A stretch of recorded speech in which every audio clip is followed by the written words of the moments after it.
सबसे गमगीन लम्हा आपकी जिंदगी में? जब कोको गुम गई थी। कोको मेरी डॉगी। अच्छा, और कितनी छोटी थी आप? हैं? या दिस हैपेंस बट हाँ वो एक कितनी छोटी थी वो? कोको थी 3 साल की, 3-4 साल की। और आप कितनी बड़ी थी उस वक्त? ज्यादा पुरानी बात नहीं है, 2-3 साल पुरानी बात है। तो that was very upsetting for all of us. वो 52 आवर्स पता नहीं हमने कैसे गुजारे। मुश्किल थे वो?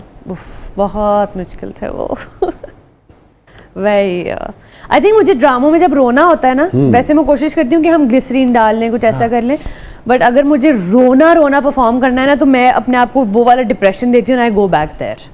That's very traumatising. क्योंकि अभी ऑफ कोर्स हमारी शादी नई हुई है, बच्चे कैसे होते हैं वो हमें वो फीलिंग तो नहीं है, लेकिन मेरे लिए तो वही मेरी बेबी है। वही बेबी है ना।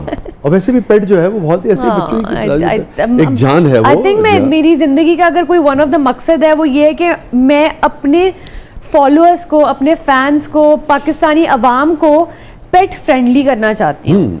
कि अगर डॉग्स हैं, कैट्स हैं, तो वो जो लोग कहते थे ना हटो और हटाओ, वो सब आई थिंक कि हमें अपने अंदर से वो निकालने की जरूरत है। जब वो मिली तो क्या कैफियत थी मरियम की? उफ अल्लाह, that was very traumatising, but of course that was, मुझे लगता है कि मैंने शायद अल्लाह मियाँ का इतना शुक्र जो है ना पहले और उसके बाद नहीं किया जितना उस दिन उस वक्त में किया था।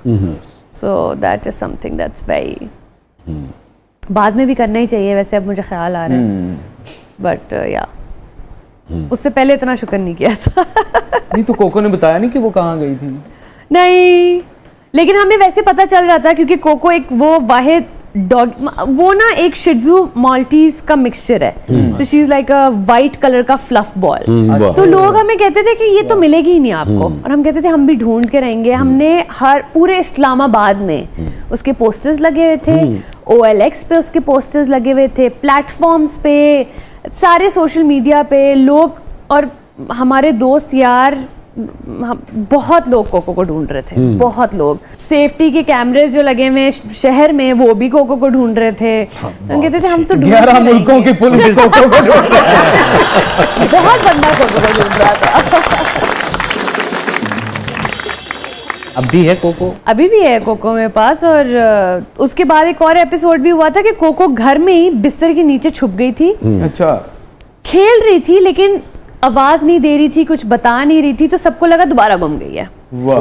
और ये मेरी शादी के बाद हुआ है। तो मैं कराची में थी और मुझे याद है कि जैसे ही फोन आया ना, I fainted. I could not grasp it कि मतलब ये फिर से कैसे ऐसा हो सकता है, बट अल्लाह का शुक्र है वो घर में ही अम्मा के बिस्तर के नीचे थी। अब अपनी वालिदा से ज्यादा नजदीक है या वालिद से? वालिदा से। वालिदा से ज्यादा? या हमारा एज डिफरेंस बहुत ज्यादा नहीं है, तो we like best friends, me, my mother, my sister, हम तीनों बहुत क्लोज हैं। दोस्ती में, रिलेशनशिप में रेड लाइन क्या है मरीम नफीस की? Disrespect in every relationship. ठीक है। इनफैक्ट मेरे पेरेंट्स के साथ भी मैं अपनी अम्मा को भी बोलती हूँ कि दोस्ती यारी अपनी जगह, मैं आपकी बेटी हूँ, सब कुछ अपनी जगह। क्योंकि उन्होंने कभी मारा नहीं, कुछ इस किस्म की कोई चीज़ नहीं, बट मैंने कहा ये एक बाउंड्री है। जैसे अक्सर घरों में होता है कि ओ अच्छा बेबी कब हो रहा है और शादी हो गई, हमारे ख़ानदान में ऐसी बातें नहीं होती। कहते हैं आपकी अपनी मर्जी है, आपने शादी की है, that's a boundary that we shouldn't cross. So मैंने भी एक दिन अपने अब्बाई से कहा, मैंने कहा ये मेरी जिंदगी है, मेरी जिंदगी के फैसले मैं खुद करूंगा, मेरी मर्जी है कि मैंने किससे शादी करनी है, ये मेरी रेड लाइन है। अब्बाई ने वही रेड लाइन क्रॉस की थी, लाई ये जुत्ती तो शुरू मैं कहा पुत्र मेरी भी यही रेड लाइन थी। हाँ उन्हें 5 मारियां ने एक गिनी है सर। नहीं ऐसे किसी हाउस होल्ड में मैं पैदा होती ना, बड़ा मजा आता वैसे, रिबेलियस सी हो जाती ना। जूता तो मैंने आपको नॉर्मल बात बताई है, साढ़े रिश्तेदार तो गल करके मार देंगे।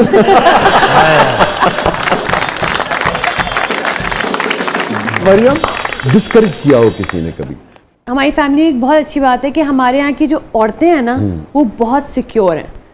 They're raised very, सबकी सभी माशाल्लाह वर्किंग they're very, आप उनको किसी भी चीज पे ना इनसिक्योरिटी नहीं दे सकते। जैसे जब मैं नई आई थी तो लोग मुझे कहते थे यार अपनी नाक ठीक कराओ। कहती थी मैं अपनी नाक क्यों ठीक कराऊं भाई, अल्लाह ने ऐसी ही बनाई है, it is what it is.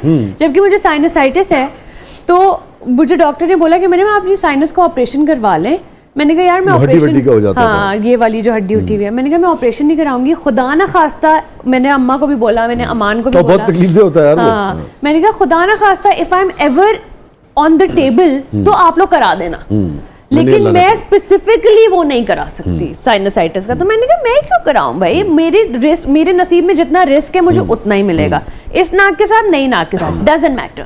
सो मुझे इनसिक्योर करना बहुत अच्छा, मैं फैमिली की वजह से मैंने बात भी नहीं की थी, और सैकड़ों दोस्त अहबाब सबकी बात कभी किसी ने कोई ऐसा जो मैंने कहा जो तकलीफ दी हो, ये चुप करेंगे देखो बोलेगा नहीं मुझे लगता है कि उन्होंने बोला होगा लेकिन मैंने इतनी इंपॉर्टेंस नहीं दी। अच्छा, आपको ऐसा ख्वाब जो रह गया हो पूरा होने से? मैं अपनी नानों के साथ और टाइम गुजारना चाहती थी, तो वो नहीं हो पाया। मैं अपने नाना क्या से वजह नहीं बनी मिली। उसकी? वो जल्दी फौत हो गई। ओह अच्छा अच्छा अच्छा। कितनी बड़ी थी आप?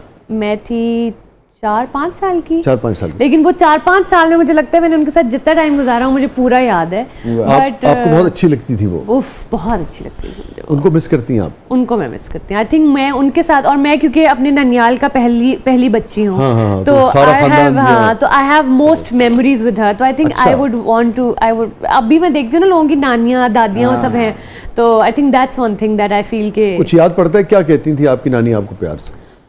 मोमो, जो मेरा फैमिली नेम है वो मेरा पेट फैमिली नेम इज मोमो। सो मोमो ही कहती थी, लेकिन उन्होंने जो है ना मुझे बहुत, क्योंकि अम्मा was always a working woman, तो नानों ने मेरा बहुत ख्याल रखा है। वो इस्लामाबाद में रहती थी और फिर उस टाइम में हम लाहौर होते थे, तो वो बहुत आती थी हमारा ख्याल रखने के लिए। और मैं उनकी वो पॉन्ड्स की क्रीम होती थी, उनकी जो उनकी मॉइस्चराइजिंग क्रीम होती थी वो लगाती थी, तो वो लगाती थी, मैं भी उनको देख देख के थोड़ा सा लगाती थी।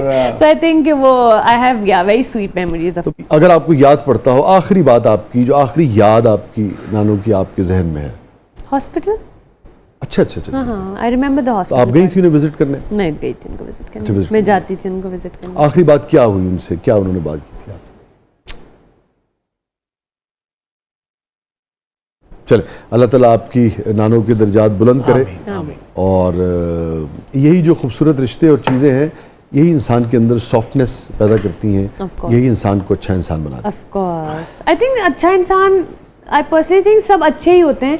आपके सर्कमस्टांसेस, आपका काम, कुछ लोगों का काम बहुत टॉक्सिक होता है, बेशुमार चीजें हैं ना। मुझे लगता है जितना आप रिश्तों से कर सकते हैं। नहीं, मैं सिर्फ कहता हूं अच्छा इंसान होने के लिए बेशुमार चीजें होती है ना, उनमें से एक ये जितना आप रिश्तों से कनेक्टेड होते हैं, एक एंगल ये भी होता है। आपने वक्त निकाला, आप तशरीफ लाई, बहुत अच्छा लगा। Thank you, I had a great time, thank you so much, thank you guys. कोई ऐसी चीज मरियम जो जिंदगी में अगेन रिग्रेट है कि नहीं है, गिल्ट है कि नहीं है, मगर आपकी ख्वाहिश हो कि यार ये काश डिलीट हो जाए हाफजे से, जिंदगी से? हाँ, ऐसी बहुत सारी चीज़ें जो आप कहते हैं कि ये डिलीट हो जाए। ये एपिसोड पता नहीं क्यों हुआ, नहीं होना चाहिए था।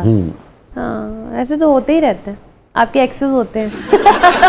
कहते हैं कि क्यों, क्या वाज आई थिंकिंग ब्रो। तो हाँ, मोस्ट डेफिनेटली बहुत चीज़ें होती हैं ऐसी। तो हैप्पीएस्ट मोमेंट मरियम नफीस की जिंदगी का?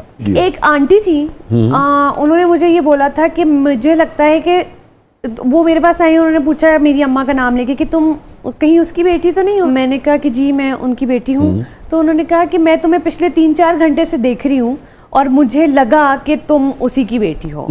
तो I think that was one of the very that stayed with me, क्योंकि हम उस वक्त एक फिलैंथ्रोपिक काम कर रहे थे।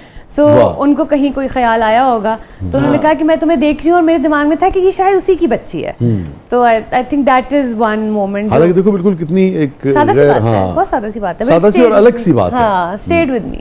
मुझे लगा जैसे आप कहेंगी कि सबसे हैप्पीएस्ट मोमेंट वो था जब मैं वो उस सेंटर पॉइंट पे ऊपर गई, वो मरी में, यू नो, वो और मेरी शादी हो गई, और मेरी शादी हो गई, और अमान ने मुझे कहा नहीं था वो, will you marry me Mariam. मुझे नहीं लगता कि शादी आपकी लाइफ का कोई ऐसा बेंचमार्क होता है। ऑफ कोर्स आपको बहुत खुशी होती है, you get to be with the person who you love, but Aman साहब मुबारक हो, तुझे भी साथ डेर गई हो।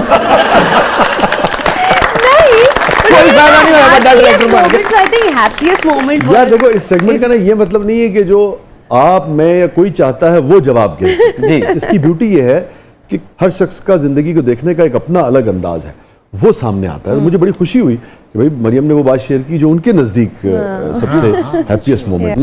कहते हैं आपकी अपनी मर्जी है, आपने शादी की है, that's a boundary that we shouldn't cross. So मैंने भी एक दिन अपने अब्बाई से कहा, मैंने कहा ये मेरी जिंदगी है, मेरी जिंदगी के फैसले मैं खुद करूंगा, मेरी मर्जी है कि मैंने किससे शादी करनी है, ये मेरी रेड लाइन है.